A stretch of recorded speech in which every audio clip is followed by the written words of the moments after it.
Hello friends and viewers, this is the Asvardal Project and welcome to my live stream. Today we're going to be doing some game development on my side-scrolling swordfighter, The Hero's Journey. This is a game I originally released in February of this year. It's been out for about 6 months, and I've sort of been back and forth on some things that I really want to do with this title. I figured a lot would be best to hold off for a while, and then I learned about that some developers live stream some of their game development. So that's what I'm doing. Today I'm going to be working on a couple of small things just to get a feel for it, see what people like about this, and if you're tuning in after the fact, well, there's nothing to worry about because I'm going to be posting this to YouTube. So even if you miss one of these broadcasts, don't worry about it. You can still chime in later. Right. The first thing I want to do,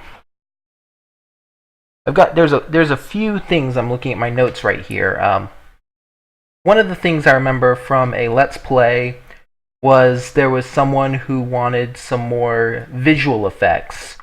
They didn't know where to go whenever they were working on the main storyline of the game. The main storyline to this game isn't much, and I'm probably going to be reworking just the story at some point. But I think that's a really good place to start, just sort of show those out there who aren't necessarily familiar with game development some of what we do. So I'm going to go ahead and start. I'm going to create a brand new prefab here. It's going to be an objective sparkle. Actually, I'm going to go ahead and go into scene mode. Yeah, game development is not a very it's not a very clean practice sometimes. I mean, you can see that I have a whole lot of stuff going on here. Really crazy, isn't it? Okay, so first thing I want to do, I need to create an empty, I'm going to call this our sparkle, right? Okay, actually, tell you what, I want my inspector over here. I'm trying to have a lot of stuff open right now, and I'm actually just doing this all on one screen for y'all's benefit. Normally, in even a one-man indie setup, you would want to have multiple monitors. You just get a lot better bang for your buck out of having more monitors.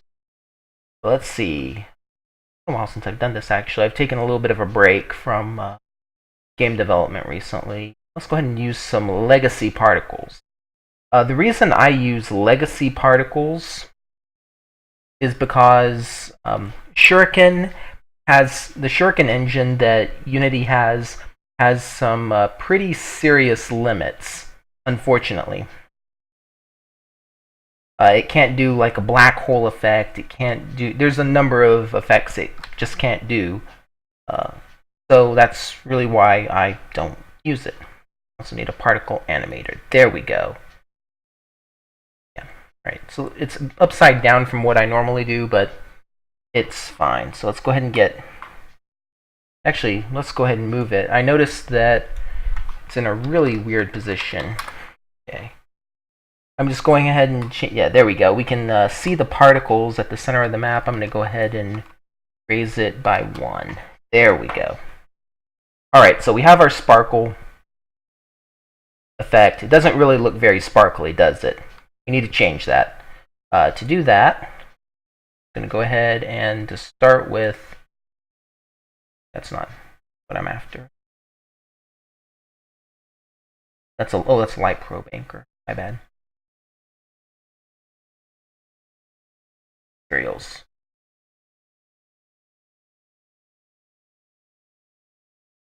Also, this is the first time I've done just broadcasted game development too, so definitely feel free to leave some comments in the chat. If you're watching this in the future from YouTube, Leave some comments on the video. This is the first time I'm doing this. This is very experimental. Anything could come of it. Nothing could come of it. If I'm doing a particularly bad job of something, if I'm doing a good job of something, let me know. I absolutely need the feedback. This is something that people do seem interested in, though, so I'm more than happy to talk about it. All that stuff out of the way. Let's see. We've got... Okay, so we've got our ellipsoid emitter. We've got pretty sparkles. Let's go ahead and compress it down to a single point. I'm going to go ahead and give it a slight randomized velocity. Actually, that's way too many particles. Look at all those. That would, on an older system, like a dinosaur system, this would kill someone's graphics card, and I don't want to do that to them. So let's go ahead and drop the emission amount to something a little bit more reasonable. I have about 15 particles in play at any given time. I think this will still be able to televise a good effect, but not necessarily, well, kill people's system. And that's what's important. Let's see, something else we can do with this. We got a slight random velocity to our particles. Go ahead and look at how it looks. Doesn't look very very interesting or very effective, does it? I think it needs a little bit more velocity, but it might need a little less energy. So go ahead and give it about... Alright, I'm going to have to take a break in just a minute, and just after I started the live stream too. Okay, it doesn't need that less of energy. Whoa. Alright, so it's a little better. The energy on a particle matters because that's sort of how you measure the lifespan of a particle at any given time. It starts out with a certain amount of energy, and as the particle travels, it loses energy until it hits a certain threshold, in which case the particle is despawned so that another one can be projected if it's a continuously projecting particle source. So that looks kind of interesting. Tell you what, let's do something a little more interesting. Okay, let's go ahead and give these a slight... Actually, tell you what. What we're going to do... We're actually not going to do... Okay, we're going to go ahead and give these a very slight Y velocity. No, not quite that much. That's like a fountain effect. Actually, tell you what. This is looking good. I think we're onto something. See this little fountain effect? Okay, so if I make the size a little more... sort of like a flame almost. Not quite what I want. Okay. So we have a very slight variance. Sort of a laser thin effect. Tell you what. Tell you what. I had a stroke of inspiration. See, I've been playing the Elder Scrolls Online, right? And I always love the fountains of light that come from the sky stones. It's a really great way to know, hey, there's something important right here. And since the point of a particle system above a town is to tell the player, hey, this is where you need to go next. This is an important place. We want something just as powerful. Actually, I don't think that's powerful enough. I'm going to go ahead and give it 10 just in case. I think our in-game camera is usually a little more focused in. Let's see how this looks. Alright, so right now the game is running it just sort of in a debug state. It takes a while to load up, which is a slight problem. But yeah, look at that. That's a lot better. I really like that. Oh, since we're playing, actually, we can expand it a little bit. I'm going to go ahead and do it 3 to 5. There we go. When the particle system gets warmed. Alright, there we go. A nice white pillar of power. You know this is an important place. Alternatively, let's take this to its logical thing. Right now, the particles are just coming up in a single column. not probably not the best thing ever. What we can do instead, though, we can take it. We can go up. Uh,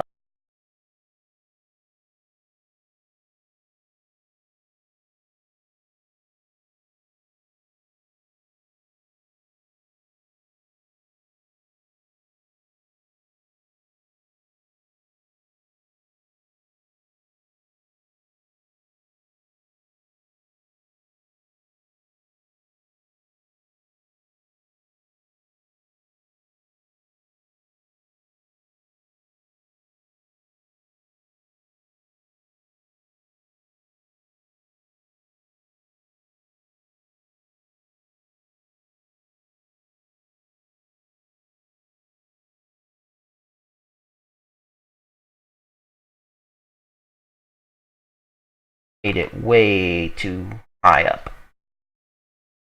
Go ahead and drop it about.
Always refine it later.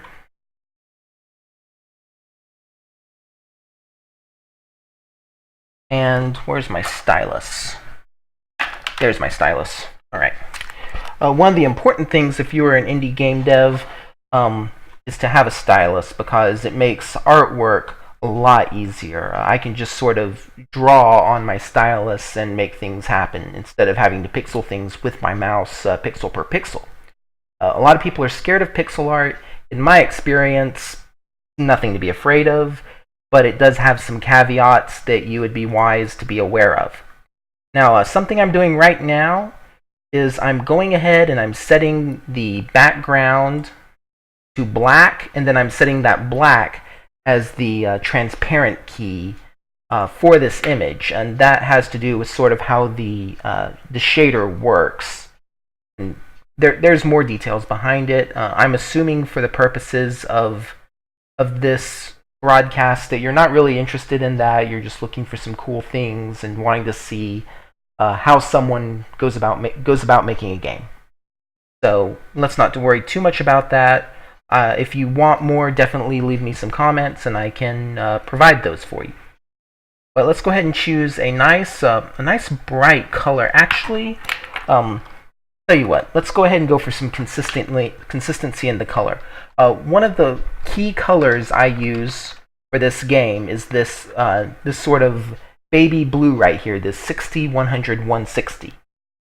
I try to keep in with those sort of values so that all the colors are nice and consistent with each other. So what I'm going to do is I'm going to use a yellow that's 160, 160, 60. That's sort of an orange though. Let's go ahead and increase that. So it's going to be 1.5 times 240, 240, 90. There we go. It's a nice, beautiful yellow. We can do good stuff with that. All right. So go ahead and create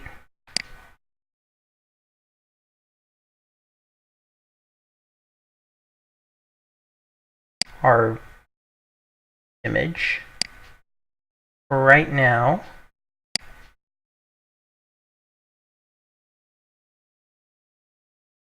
it's just going to be 3 downward pointing arrows.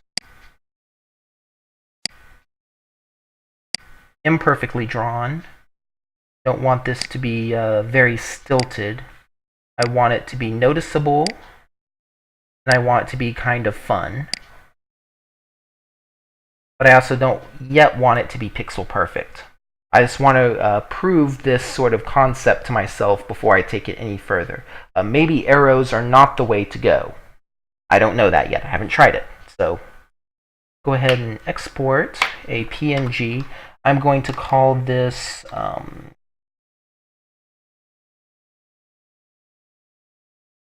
position. I'm going to call this objective sparkle.png. And I'm going to go to where I have this saved. There's journey, assets, game-specific assets, textures, effects. This is the right spot for it, so I'm going to go ahead and export that right there. We're going to return to our Unity project, where we will all of a sudden find... yeah, there we go. The objective sparkle is there. It kind of looks funny though. Go ahead and make sure our settings are right for that.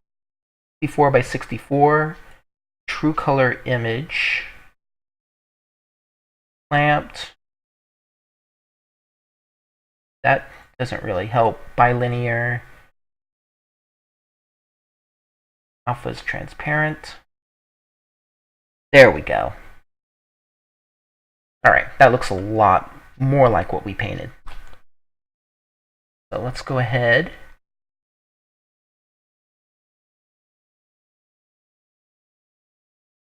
Oh, where did I put it? Where did that go? I'm probably scrolling right past it, and when you have a project of this size, you'll have a hard time finding stuff. It happens.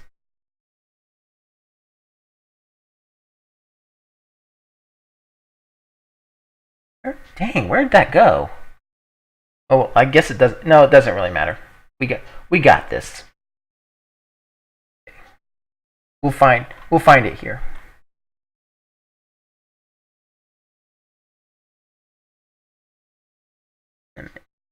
Oh, guide sparkle. Okay, that's what it was. I named it something different. Let's see what we've got.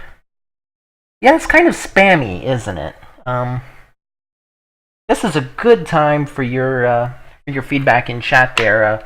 What do you what do you think would look better in this case? We're pointing a player towards a location. It's where there's a key objective of some sort. So go ahead and tell me. This is sort of spammy on the triangles. Do we want? What do you think would look better? Would a fire effect look better? Or would an actual sparkle look better?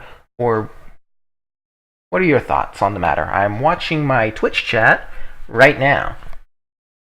If you're watching in the future from YouTube, too bad? I don't know. I can still watch and go back and implement your YouTube suggestions, though. So, what do you think? I leave this in your hands, Twitch.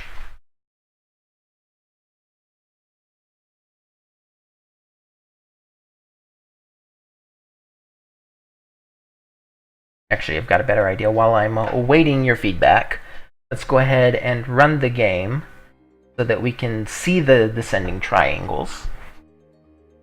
And then I will read feedback. If I can be heard.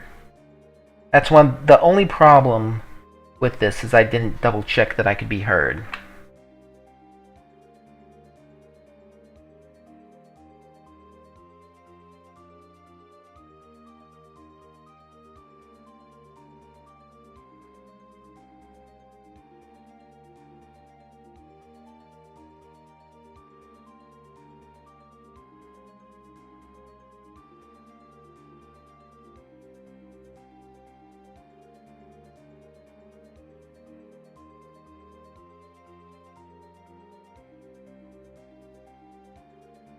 Okay, so one suggestion I'm seeing is let's go ahead and decrease the frequency of the particles so that they're not so spammy, so that it looks like there's a whole bunch of arrows pointing you to where you need to go.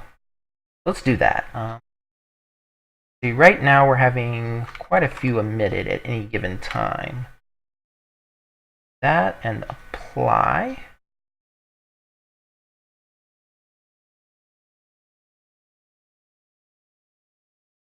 Alright, it's a lot less spammy. That's really good.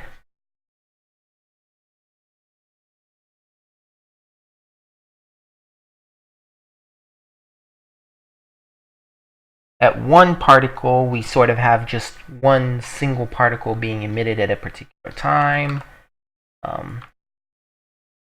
Try two particles at a time. A lot more arrows. Three particles at a time.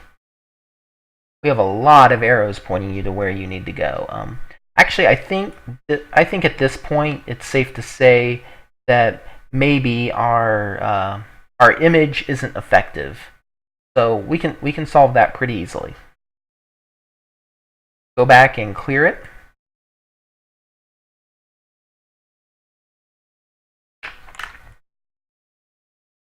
And we're going to do something a little bit different with this image. See what? I think something more like a traditional sparkle would be a better idea, but it's going to have a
there. But yeah. What I would really like to do is I would like to make it so that the particles get either bigger or smaller as they filter down to the location. That's sort of important because, well, actually, what we could do.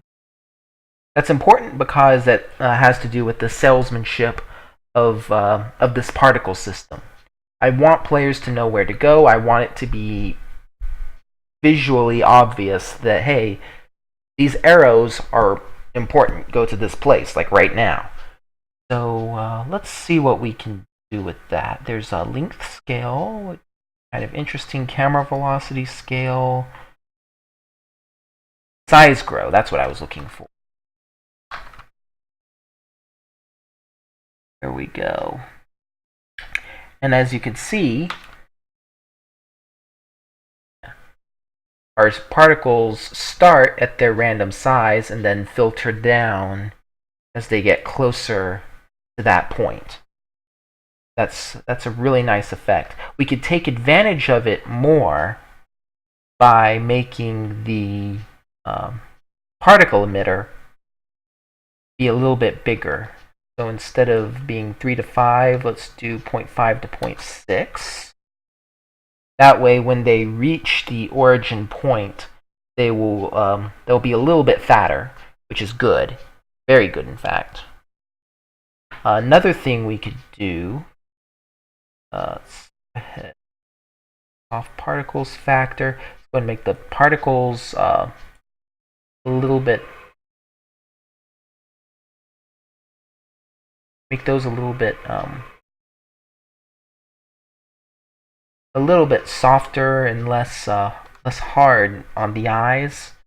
And even better, we can mess with the alpha a little bit and try to tint these. These are already sort of a yellow particle. It might help actually if we bring it closer. No, not really. That didn't help as much as I thought it would. I was trying to make it so that the particle was a bit yellower, but that's not really helping.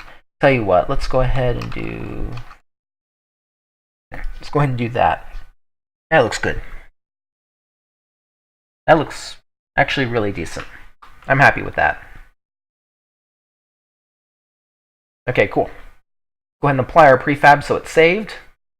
And we have a somewhat reasonably okay looking particle effect. There's some gaps that I really need to do something about.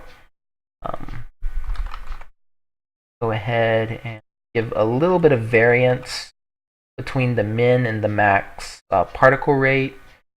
So there will be some gaps in the density as the particles are filtering down, but there won't be like obvious gaps where there's no particles. And that's the important thing. Let's see what else we can do with this. Okay, that's good. That's good. I like that. There's one other part to this, though. Since we are tying this particle effect to a given point in the story of the game, we need this particle system to be responsive to when a particular part of the game is. If there's a location that has particles streaming to it, but it's not at the right part of the game, these particles should not be appearing. And there are ways that we can do this through scripting. You're going to get to see a little bit of code in this game development session. So one of the things that we're going to go ahead and do, actually it's not going to be a game-specific script as much as it's going to be part of, let's see what we've got here. It's been a while since I've been in this project, so I have to get my bearings. One of the things we have in this project is a sequence trigger system. Go to my hierarchy, go to my ambassador, go to my inspector. You'll see that we have this section here for sequence counters. That's how we track what quests that we have access to in this game project. In some of my later prototypes, I've expanded on this, and in future game development sessions on games that aren't yet out yet, you're going to get to see the evolved version of this. But right now, we're working with these sequence counters. And this is what we want to tap into with our scripting. I don't think it's actually up there in the control system. I think we have everything up there. Yeah, everything up there is centered around, like, no, let me see. No, this is all just sort of generic stuff that I apply to RPG projects as a whole. I bet you anything I have that down here in my scripts. Right down here somewhere.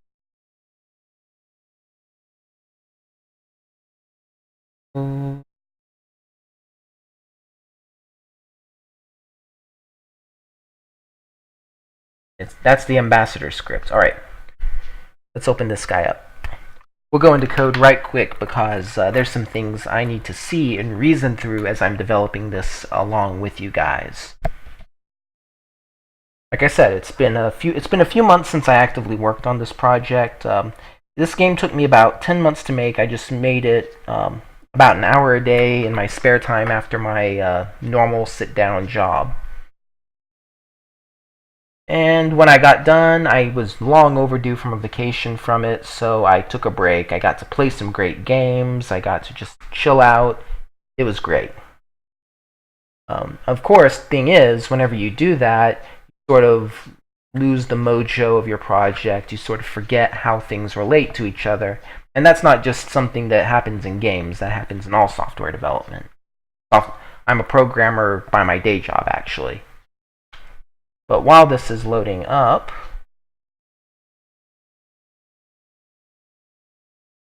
it's probably dying, isn't it? I think it's dying.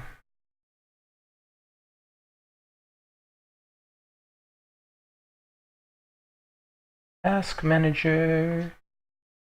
C.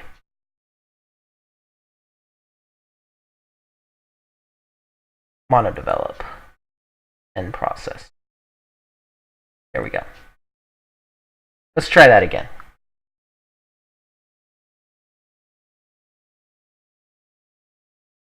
Alright, there we go.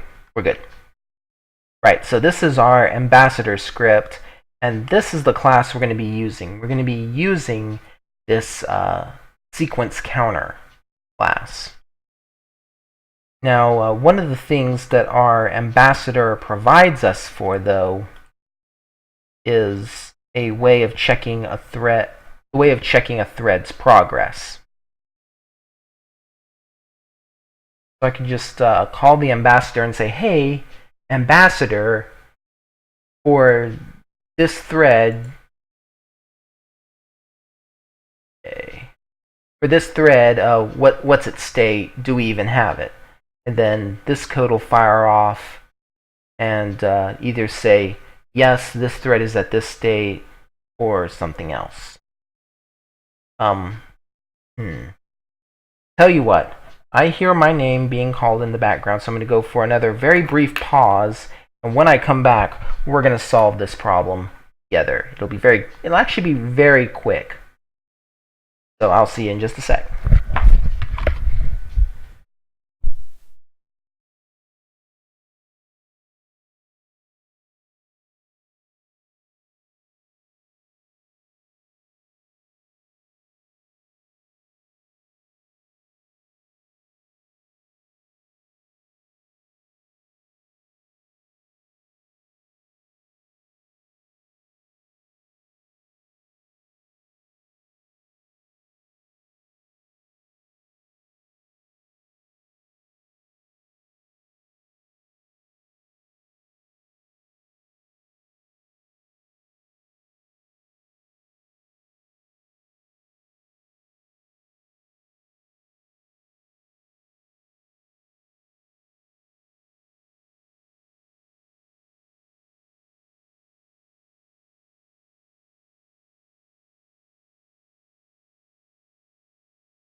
Alright, sorry for that slight delay stream, but I am back. Right, so let's go ahead and continue where we left off. When we left off, we were trying to figure out how to make this particle system respond to the place in the plot that the player is at. So let's go ahead and create a brand new script. We're going to call this the... Actually, let's go ahead and keep the name consistent. Okay, new behavior. That's not... New behavior script is not the final name. Okay, we're going to call it Objective Sparkle. There we go.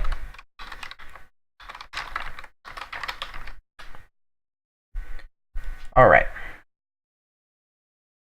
And going to create our script. Now I don't think very much of Unity's default formatting